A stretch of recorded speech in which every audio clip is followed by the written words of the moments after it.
Quanto mais o mal no Brasil tentar se organizar, mais eles vão confessar com a boca dele. O que é que vocês vão ver nos últimos dias? Autoridades brasileiras confessando com a própria boca, dando uma entrevista e deixando soltar. Deus vai fazer com que a boca deles falem o que eles não podem falar. Mas depois de falar, está registrado, todo mundo vai compartilhar. O país parece que vai mudar o seu comportamento, porque há não só um, mas uns 3 fatores surpresa que vão destronar tudo. Vai chegar uma época, aqui no Brasil, bem rápido, em semanas, que a loucura vai ser grande. O apóstolo Reginaldo Rolim, durante uma live no dia 11 de maio de 2024, trouxe uma forte palavra profética para a nação brasileira. O apóstolo disse que algumas autoridades confessariam seus planos com sua própria boca e que haveria um fator surpresa. E hoje, 27 de junho de 2024, esta profecia está se cumprindo. Tá um vídeo revelador muito importante. Já entre aqui deixando o seu like, se inscreva no canal e ative o sininho das notificações para quando postarmos mais vídeos assim, você receba em primeira mão, e também para que o algoritmo do YouTube veja que este vídeo é relevante e distribua para mais pessoas. Fica agora com mais uma profecia cumprida do apóstolo Reginaldo Rolim. Confira. Vem cá. Quanto mais o mal no Brasil tentar se organizar, mais eles vão confessar com a boca dele. O que é que vocês vão ver nos últimos dias? O que é que vocês vão ver nos últimos dias? Autoridades brasileiras confessando com a própria boca, dando uma entrevista e deixando soltar. Deus vai fazer com que a boca deles falem o que eles não podem falar. Mas depois de falar, está registrado, todo mundo vai compartilhar. Escreve isso aí, eu vou repetir de novo. Uma das revelações de hoje. Deus vai fazer com que autoridades brasileiras abram a sua boca para confessar algumas coisas que eles não poderiam falar. Mas depois que eles falam, irão pegar, irão multiplicar. Essa é a primeira. Pega a primeira. Esta guerra espiritual, gigante, poderosa, sobre a face da terra, não é só no Brasil. É no Brasil, nos Estados Unidos da América, na China e no Japão. E na Finlândia. Brasil, Estados Unidos, na China, no Japão e na Finlândia. E na Noruega. Na Noruega. O país parece que vai mudar o seu comportamento. Jesus está dizendo à nação: eu estou voltando. Eu quero dizer uma coisa para vocês. Nós estamos numa guerra espiritual, mas nós vamos vencer. Eles estão olhando por ter se organizado de uma maneira gigantesca, ter feito pares e pares. Em todos os lugares, eles pensam que estão seguros, mas não existe defesa contra o poder de Deus. E eles seguros não estão. Porque há não só um, mas uns 3 fatores surpresa que vão destronar tudo. A Bíblia diz que o mal por si se destrói. Vocês irão ver autoridades, pessoas conversando com a boca, repórteres que são de esquerda, conversando com a boca e se perdendo, lutando um contra o outro. Deus vai colocar um espírito de discórdia. Vai chegar uma época, aqui no Brasil, bem rápido, em semanas, que a loucura vai ser grande. Em semanas, que a loucura vai ser grande. Por quê? Porque o negócio vai pegar tanto que cada um vai querer tirar a sua parte da reta. A sua parte da reta. A assessoria de imprensa do governo deixou escapar qual é a estratégia para o Banco Central. Esse povo é muito burro mesmo. Mas vamos agora ao plano. O plano deixaram escapar o plano do Lulu para o Banco Central. Bom, Campos Neto manteve a taxa Selic em 10,5, não mexeu, eles queriam que baixasse, não baixou, o governo não para de gastar, o país está indo para vala, e o Campos Neto ele vai sair, eu acho que daqui a 4 meses, 5 meses, e já vão eleger um novo presidente, que já faz parte do conselho, o cara que é cotado para ser esse presidente, e ele tem voto lá. Então, entenda aqui com os especialistas maravilhosos. Diz aí. Olha, é uma derrota até porque quem trouxe à baila isso foi o próprio presidente. Bom, eles estão falando porque manteve a taxa, tá ali. Então ela está falando sobre isso. Então ele chamou o presidente do Banco Central para o octógono ontem, numa entrevista à CBN. Então...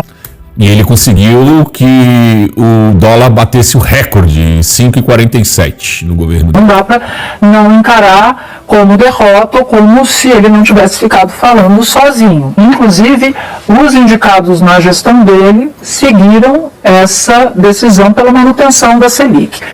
Vamos lá, são 9 pessoas votando e o presidente do Banco Central, ele só vota em caso empate. Então, vamos lá. Se ficou 4-4, né, ele vai decidir. Então esse papo de quem está decidindo a taxa é o Campos Neto, já cai por água.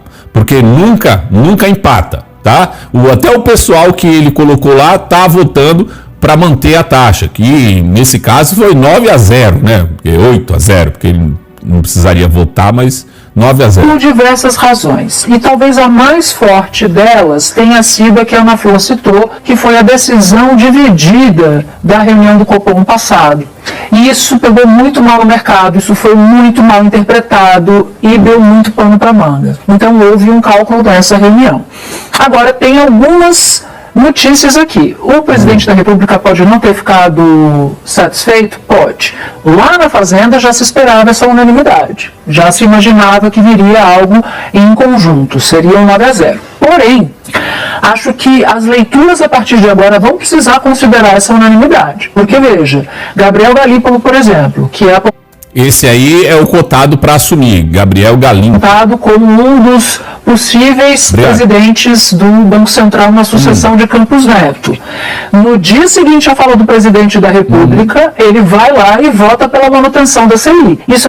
Entendeu? Ele foi lá e votou pela manutenção, para passar uma ideia... Isso é sinal do quê? De dependência ou de independência? Passar uma ideia que eu não quero saber o que o Lula acha. Eu vou votar, vou dar um voto técnico. Só que tem duas vertentes, né? Se ele deu um voto técnico, é porque o Campos Neto tá certo, né? Não é para baixar porque o país está indo para vala.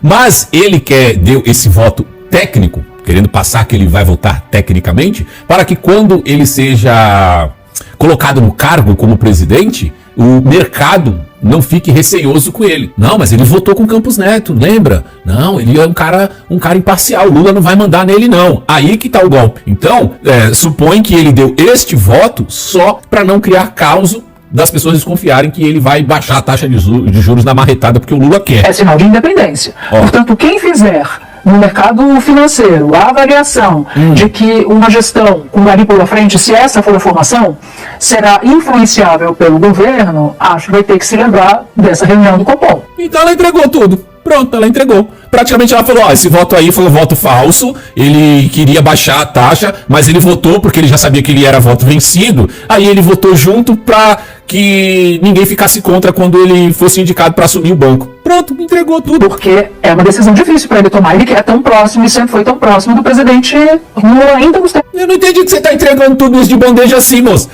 Você viu o que essa menina falou, Janji? Nós ficamos aqui tramando mais um golpe, que é o que a gente sabe fazer, ficar todo dia tramando coisa. É uma delícia, né, meu amor? Eu adoro. E aí a loirinha vai lá e entrega de bandeja pra extrema-direita o nosso golpe. Olha, corta 5 milhões deles pra eles aprenderem. De campanha, que foi quando ele começou a aparecer. Tem acesso direto ao presidente. Tem acesso direto ao presidente. Então ele, os indicados, os demais indicados, todos os indicados de Lula, votaram pela manutenção. Então a decisão, ela é uma decisão que joga para frente também. Olha, leiam com cautela essa formação, porque ela não faz o que o governo quer. Olha lá, mano, jogou muito burra, velho. Muito burra. Você porra, muito burra. Ela faz o que ela entende que é o melhor para o controle da inflação. Então, acho que a formação atual do Banco Central ganha pela decisão conjunta, mas acho que a formação futura também tem que ganhar o benefício, pelo menos da dúvida, a partir de agora. É isso aí, tá certinho. Escancarado na cara de todo mundo. Não precisa esconder mais nada mesmo. Vocês estão mandando na porra toda. Vai, fala mais aí. Eu acho que depois vem a mente brilhante do jornalismo. É ele? Primeiro, assim, eu achei que o Galípolo tomou a primeira decisão como presidente do Banco Central. Qual? Votando com o Roberto Campos. Foi a primeira decisão do porquê? Porque quem decide os juros Ah, a loirinha, entendi. O cara já tinha falado lá, ele vai falar aqui, que eles são todos inteligentes, né? Olha como ela tá feliz, ó. prazo é o Roberto Campos, ele tem 5 no colégio eleitoral lá do Banco Central. Bom, vamos lá, dos 9 seria 4 dividido, o voto de Minerva dele, então seria 5. Ele sempre decide no que ele está dizendo aqui. Sim, né? então quem decide? E o Galípolo tem que trabalhar para quê? Para previsão dos juros futuros. Ou seja, ele tem 5 de 9. Então quer dizer, ele tem que trabalhar para a projeção dos juros futuro. Então ele está aqui assumindo, dizendo que ele deu esse voto para ninguém desconfiar dele, mas lá na frente ele vai descer os juros amarretada. É o que o gênio tá falando aí. Ele tem 5 de 9. 4, mas ele sim. E o Galípolo 4. Então, assim, quem define os juros de hoje, de curto prazo, é o Roberto Campos. Se ele, de novo, divide, aí vai todo mundo dizer assim, essa nova diretoria não está preocupada com a inflação. Ele está pensando no No futuro, juros futuros. Nossa, eles estão achando, olha que demais, eles vão enganar todo mundo para depois ferrar os outros lá na frente. Mano, como eles são bons e a gente é burro, tá entregando tudo. Então, ele faz o seguinte, é o pior dos mundos, porque ele ia perder aqui os juros de curto prazo iam ficar altos, porque o Roberto Campos, o Campos Neto tem 5, e o Galípolo, votando contra, ia prejudicar os juros futuros. É deteriorar mais ainda o cenário que havia Então ruim. ele faz assim, junta tudo, os juros a curto prazo já são uma guerra perdida, mas vamos passar a mensagem de que a futura diretoria É técnica. preocupada com o combate à inflação. Então, Cara, o cara tá falando, mano, vamos passar a imagem que a gente é técnico. Lá na frente a gente faz tudo errado. Vamos só fingir que aqui que a gente é profissional. Mano, é isso que eles estão falando, na cara de todo mundo, velho. não é a estratégia do se for cair deita. Porque é o seguinte, a turma do Galípolo já ia perder, certo? Sim. Ia ficar 5-4. Ia reeditar O racha, o racha de maio, que pegou péssimo no mercado. que pegou super mal no mercado. É porque eu acho que em maio foi 4-4 e o Campos Neto decidiu e manteve a taxa. Afetar o juro Assim. quando o Galípolo assumir a presidência. Então, por isso que eu digo que foi o primeiro ato dele como presidente, foi agora. Mas genial, mas de Genial, gênio! Parece aquela história de uma pessoa que queria abrir um restaurante e não tinha dinheiro, aí arrumou sócio que bancaram e aí ela ia só cozinhar, o sócio comprou tudo, aí ela foi lá cozinhar, então ela conseguiu realizar o sonho de ter o restaurante, aí viu que o restaurante deu certo e estava dando muito dinheiro, e aí essa pessoa abstrata tramou um plano de deixar o rendimento, a qualidade do serviço do restaurante cair, aí o restaurante começar a ter prejuízo. Aí quando o restaurante deu prejuízo por conta dessa pessoa abstrata, ela fez uma proposta de compra para os sócios, já que eles estavam tendo prejuízo. Aí ela comprou baratinho a parte dos sócios. Aí depois ela voltou a fazer o restaurante dar lucro de novo. Nossa, que jogada! Eles acham esse tipo de coisa uma coisa honesta e plausível. Tá tudo certo, vale tudo. Pra esquerda vale tudo, né? Os fins justificam os meios. Posso ir embora, sim. Olha a felicidade. Gente, a gente é muito do mal. Qual é o que faz? Não sei qual é que faz barulhinho aqui. Ah, mas tem aqui. Ai, a gente é muito do mal. Desgraça! tinha o problema também, tinha o problema do que Lula ia pensar se os 4 não votassem contra a manutenção do juro. Então, mano, você acha que não perguntaram antes, não tramaram isso antes? Para de tentar enganar nós, já entregaram a bosta toda. Se inscreva no canal. se fez um trabalho ali para explicar, Lula, olha só, não dá para ser diferente. Ah, assumiu que ainda foi lá e pediu a benção pro papai. Ó, nós vamos fazer isso, que a estratégia é essa, não adianta, não dá pra ser diferente, blá blá blá. Então é isso aí, assumiram aí o golpe, né? Depois os outros que dá golpe. Ó o golpe aí que eles estão dando aí. E dão risada, acham maravilhoso, né? O jornalismo imparcial, eles estão realmente preocupados com a economia. Se você pobre vai ter dinheiro pra comprar coisa no mercado. Mano, sério, você de esquerda que me assiste, eu sei que você assiste, só pra dar dislike, pra passar raiva. É sério mesmo que tu vai continuar apoiando essa merda? Esses caras querem que você se lasque. Eles estão num patamar que eles só lucram, recebendo dinheiro a rodo. E você aí passando necessidade, apoiando esses filha da mãe. Cara, sai disso, não precisa virar de direita não. Só para de apoiar esse povo com umas ideologias tortas, umas coisas meio satânicas. Mano, sai disso, velho. Sua vida vai mudar. Só de você sair, de parar de apoiar esse tipo de gente. E se você chegou até aqui, deixa like nesse vídeo, compartilha em suas redes sociais, se inscreva nesse canal se não for inscrito. E se for inscrito, verifica a inscrição, porque o YouTube tá retirando a inscrição, não sei porquê. Por enquanto é isso, e a gente se vê. Fui! É tudo, hoje é só no Lucifer News, tá?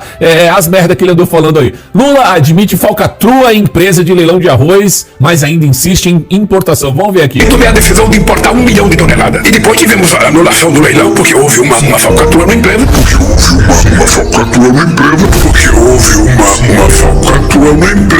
Não é possível, o povo não pode pagar R$36 num pacote de 5 quilos. Sabe o que é estranho? Estranho não, né? O que me admira é ele falar dessa forma como se ele não tivesse nenhuma culpa do saco de arroz custar esse preço, né? Imposto pra caramba, gasolina cara, porque até chegar nas gôndolas dos supermercados existe um processo. Se comprasse sem imposto, sem nada, se o governo fosse lá de caminhão com a gasolina do governo e comprasse, ia chegar barato. Mas ele põe um monte de imposto, a gasolina é cara, então tudo é caro e encarece toda essa engrenagem. Toda essa engrenagem deixa o arroz mais caro. E aí ele faz o seguinte: eu não vou dar isenção pra ninguém, eles que se ferrem. Eu vou tirar isenção pra importação, vou importar e vender barato pra agradar os meus burros, os meus mulas. É isso que ele fez. Mas na verdade a gente sabe por que ele fez isso. Segundo o cara lá que foi demitido, ele disse que supostamente, ele que disse, que já estavam planejando esse negócio aí do arroz desde janeiro, muito antes do que o que aconteceu no Sul. Então esse plano já vem de muito antes. E aí vamos para a teoria da conspiração de que algo estranho aconteceu no Sul, né? Tivemos comportas, tivemos nuvens estranhas, várias coisas estranhas aconteceram. Então essa ideia existia desde janeiro, segundo o cara, não sabiam como colocar em prática, aí, pá, aconteceu algo que, né, facilitou colocar em prática este plano, que foi o que aconteceu no Sul. Então, isso aqui deveria ser muito investigado, mas a gente sabe que não vai, né? Vamos ver o que mais ele falou. Esse arroz tá caro. Aí tomei a decisão de importar 1 milhão de toneladas. 1 milhão de toneladas. E depois tivemos a anulação do leilão, porque houve uma falcatrua na empresa. Mas por que eu vou importar? Porque o arroz ele tem que chegar na mesa do povo no mínimo a R$20. Então, ele fala como se não tivesse culpa nenhuma do arroz estar caro. Um pacote de 5 quilos. Sabe que compre R$4 um quilo de arroz, mas não dá pra ser.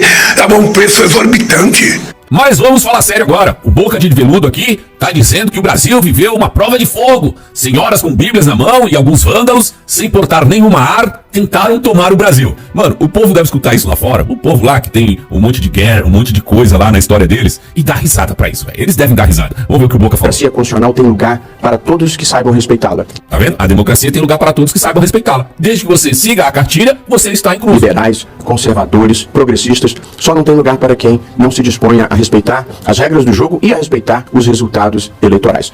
É isso. Se você concordar com tudo que eu digo, você vai viver bem. Agora, se você discordar de mim, aí você pode ser trancafiado. É isso. Essa é a regra do jogo. Ele falou aqui uma coisa bem de boa, nada ditatorial. A democracia brasileira viveu uma grande prova de fogo, como o mundo tem vivido uma prova de fogo na preservação da democracia pela ascensão de uma extrema-direita. Eu queria entender, ele é um juiz. Ele tem que lutar contra o crescimento da extrema-direita? Ele não é só um juiz? Ele não deveria só julgar coisas? Eu não tô entendendo esse enfrentamento de juízes. Intolerante em muitas partes do mundo pela utilização. Tá problema na mão, tio? O que aconteceu aí? Dos discursos de ódio e da desinformação como estratégia de atuação política e em muitas partes do mundo pela captura do sentimento religioso com um uso abusivo em matéria política. Agora ele tá reclamando do pessoal religioso que tá na política, entendi. Nós fomos um dos poucos países do mundo que conseguimos resistir Ai, que agonia! ao extremismo, ao populismo extremista que se esparramou pelo mundo e vitimou democracias como na Hungria, como na Polônia, que se recuperou, Turquia, Rússia, Venezuela, Nicarágua, e no Brasil nós conseguimos resistir institucionalmente a esse avanço do populismo autoritário. Bom, blá blá, blá blá, blá blá e blá blá. Eu só não consigo entender porque um juiz tem que combater lado A ou lado B. Eles deveria ser só um juiz. Tô errado? Comenta aí que eu quero saber, já deixa like no vídeo. E essa aqui delirou, hein? Essa delirou bonito. Vamos ouvir o delírio da moça aqui. A premissa é essa. Ela tá falando, depois da manutenção de 10,5 da Selic, e aí ela começou a delirar. Mas no meio do caminho até sair da premissa e chegar ao objetivo final, tem um país polarizado. Então talvez, Lula, 20 anos atrás, se estivesse pegando o governo pela primeira vez, pós-Bolsonaro, mas 20 anos atrás, talvez ele conseguisse esse repique de popularidade mais facilmente. Por que ele iria conseguir esse repique de popularidade mais facilmente? Porque há 20 anos atrás não tinha a internet. A Globo ia fazer todo o trabalho que ela está fazendo agora, como sempre fez, e a população como um todo, em sua maioria, iria acreditar que nós vivemos no país das maravilhas. E o governo faz tudo de bom, mesmo que no dia a dia da pessoa ela veja que não está bom. Mas agora existe a internet, então eles não conseguem mais fazer esse trabalho sujo para o governo. É por isso que ela está dizendo isso. Mas o Brasil está dividido.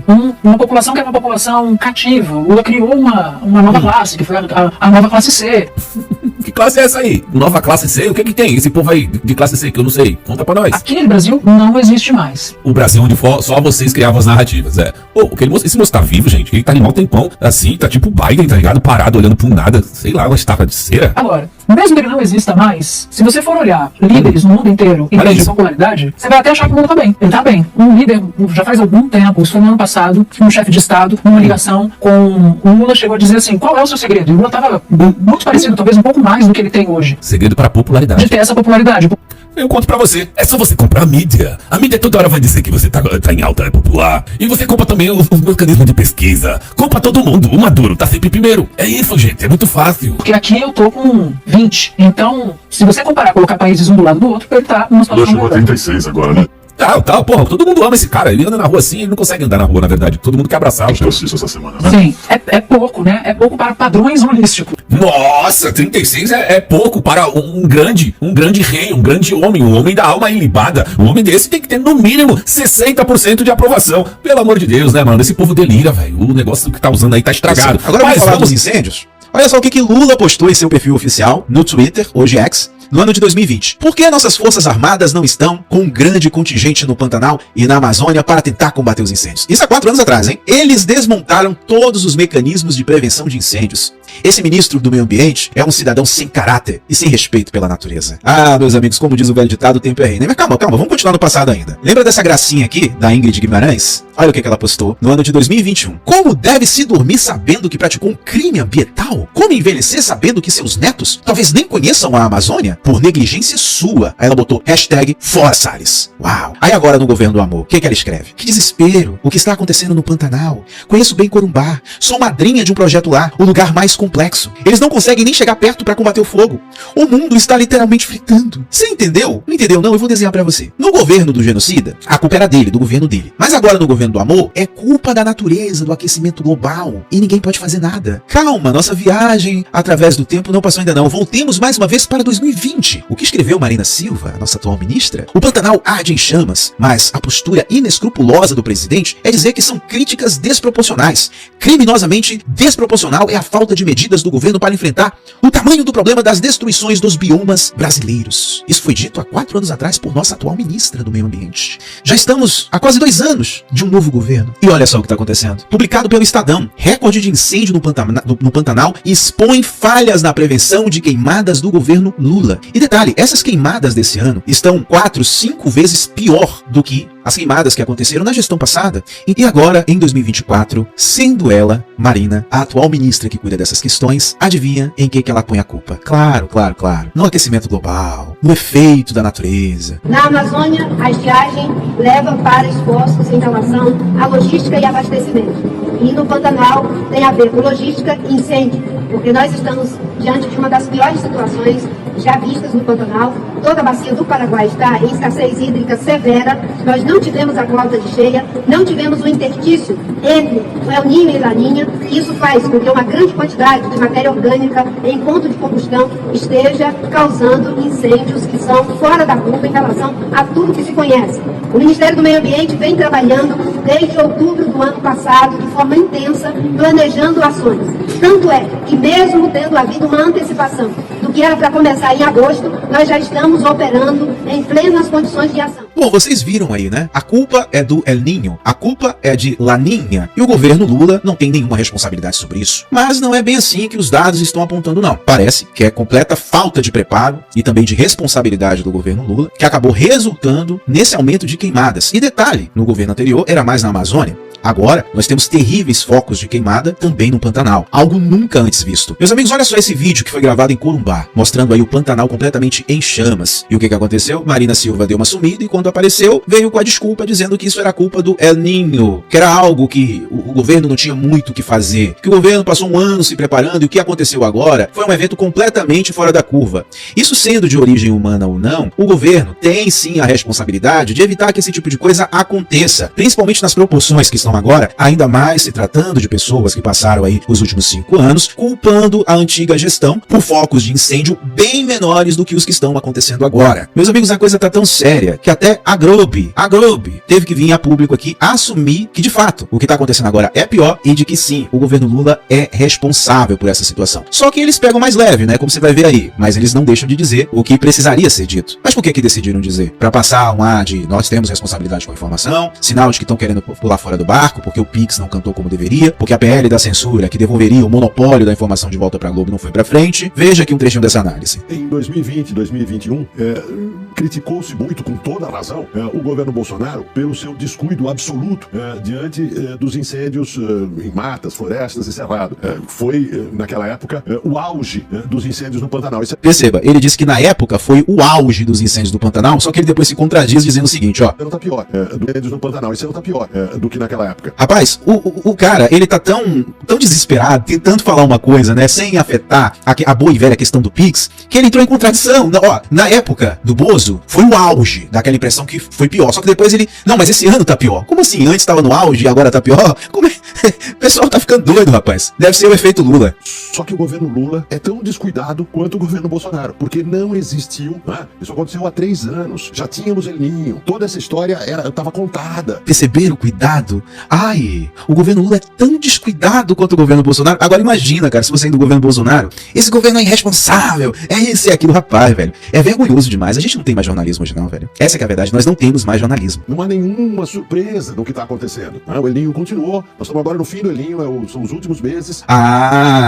Deu um puxãozinho de orelha, mas também deu uma passada de pano. A culpa é do El Niño. Que coisa, né? Países em desenvolvimento, países de primeiro mundo, eles têm também seus focos de queimada, eles sofrem com El Niño, Laninha e outras catástrofes naturais. No entanto, eles se preparam para isso, sabendo que isso é algo que acontece constantemente. Então, as proporções dessas coisas é que são evitadas, que são amenizadas. Por exemplo, se um incêndio pode incendiar uma área de 1000, com a prevenção ele vai incendiar uma área de 100, quando muito 200. Mas aí é de responsabilidade do Estado administrar o imposto que arrecada para esse tipo de ação efetiva. No entanto, o nosso governo, o Estado brasileiro, está na mão de ladrões, incompetentes e completamente desumanos. Porque a crítica ao governo anterior não é pelas queimadas que estavam acontecendo, não é pela fome, não é pelo desemprego, não é nada disso. É porque não eram eles que estavam no poder. Porque tudo que interessa é o poder. Ninguém quer saber de verdade, de fato, o bem-estar do brasileiro, não. Principalmente essa turma que tá aí agora governando o país. E é claro que nós não podemos esquecer do Rio Grande do Sul. Vocês lembram? Do Lulinha, do amor do painho, dizendo: eu vou construir uma casinha nova pra você, viu? Construir uma casinha nova pra você morar. Do Paulo Pimenta, dizendo: olha, nós estamos aqui pra reerguer o Rio Grande do Sul. Sabe o que fizeram até hoje lá? A mesma coisa que fizeram quando a tragédia estava no auge. Nada. Inclusive, né, parece que voltaram atrás com alguns bilhões de reais que seriam mandados para ajudar no auxílio. Os bilhões de reais foram prometidos apenas no auge, para passar ali um mel na boca do povo. Depois o governo voltou atrás. Eu falei sobre isso aqui no canal. Olha a situação lá, como é que tá. Tudo resolvido no Rio Grande do Sul, né? Cadê o gabinete de crise? Aqui, ó, Canoas, Matias Velho. Cadê o governo federal? Cadê a prefeitura? Cadê o governo estadual? Tá tudo resolvido mesmo, olha. O pessoal voltando para suas casas, só que não. Aqui, ó. Deem uma olhada nessa situação e me digam. Se fosse o Bolsonaro e o Tarcísio, se a coisa ia estar desse jeito. Pelo amor de Deus, socorro! Brasil, a gente precisa ainda de vocês, viu? A situação é caótica. E aí, tá bom pra você? Será que isso aí fez você enxergar o quanto você foi enganado? O quanto você foi ludibriado? Perceba que existe uma diferença gritante entre Lula 1, Lula 2 e esse Lula atual. Em governos anteriores havia um controle maior da mídia, se pagava a mídia, não tinha internet para as pessoas divulgarem o que estava acontecendo, não tinha um contraponto, então eles mentiam descaradamente, aplicavam as narrativas. O que está acontecendo agora no Rio Grande do Sul, a mídia iria manipular, não havia celular, não havia internet avançada, o que ia acontecer? A mídia dizendo, não, o governo federal enviou bilhões, eles fizeram uma força-tarefa para reconstruir o Estado, e beleza. O que o resto do país ia pensar? Não, o governo tá trabalhando lá, tá de boa. Aí o Lula ia publicar um vídeo comercial aqui, outro vídeo comercial ali, né? O governo federal está trabalhando arduamente para reconstruir o Rio Grande do Sul. Aí ia mostrar lá aquelas imagens bonitas de propaganda, Lula abraçando criança, Lula entrando nos abrigos, chegando olhando pra menina, não, eu vou dar uma capinha nova pra você morar, viu?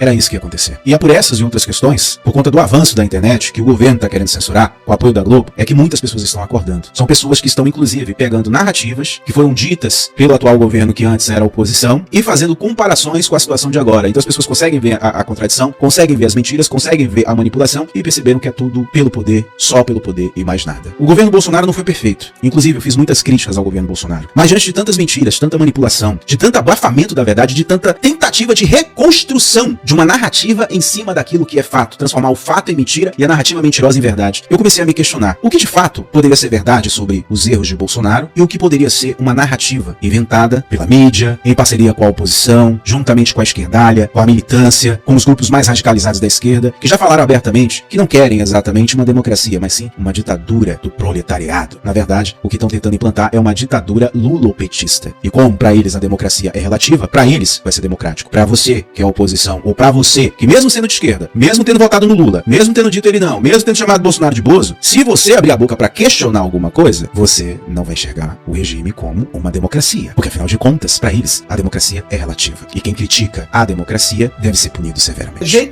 Então é um absurdo dos absurdos. E se você ouviu bem, ele falou todas as drogas. Eu até na hora que meu camarada, o Gabriel, mandou para mim, eu falei, cara, isso aqui só pode ser fake news. Não é possível que ele tenha dito isso. De repente é um deepfake. Então vamos observar. Vamos ver. Não, é verdade. Ele realmente falou o que você ouviu aqui, ó.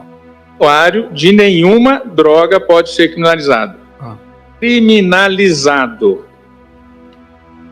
Pode ser criminalizado. Nenhum usuário de nenhuma droga pode ser criminalizado.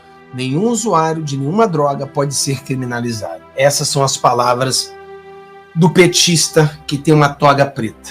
Agora vamos a um juiz, porque você sabe que a maioria ali, por exemplo, o Dias Toffoli, é aquele que não é concursado, não conseguiu passar num curso para ser um juiz, mas ele foi apontado por um amigo, né? um amigo lá da máfia que o ajudou. Mas vamos ver agora um juiz de verdade. O que o juiz vai falar? Não se podem desconsiderar as críticas, o Luiz Toffoli tocou nisso agora, as críticas em vozes mais ou menos nítidas e intensas de que o Poder Judiciário estaria se ocupando de atribuições próprias dos canais de legítima expressão da vontade popular, reservada apenas aos poderes integrados por mandatários eleitos. Nós não somos juízes eleitos. Mas de acordo com Dias Toffoli, vocês têm 100 milhões de votos cada um. Porque de acordo com o imbecil do Toffoli, que não deve saber nem matemática, não passou em concurso para juiz, e muito menos deve entender de matemática, ou pesquisa, ou qualquer tipo de estatística. Porque de acordo com ele, se uma pessoa votou pro Lula, e o Lula escolheu ele, e os juízes e os senadores escolheu ele também, ele soma os votos do Lula com os votos de todos os senadores e chegam a 100 mil. O imbecil não entende que o mesmo que votou pro Lula é o mesmo que votou para aquele senador petista, ou seja, são os mesmos votos. Mas tudo bem, vamos deixar isso para lá. Mas eles estão legislando, esse que é o problema. Tudo que Deus fala se cumpre. A sua palavra jamais volta para ele vazia, pois ele não é homem para que minta, e nem filho do homem para que se arrependa. Passe o tempo que passar, custe o que custar, Ele sempre cumpre os seus planos nos céus e na terra. Que continuemos esperando os próximos desfechos na política do Brasil. Que Deus abençoe a nação, que Deus abençoe a vida do apóstolo Reginaldo Rolim, sua casa, sua família e seu ministério. Este vídeo vai ficando por aqui. Não esqueça de deixar a sua opinião aqui nos comentários. Temos um encontro marcado para o próximo vídeo. E não se esqueça, o Verbo é de Deus. Até o próximo vídeo.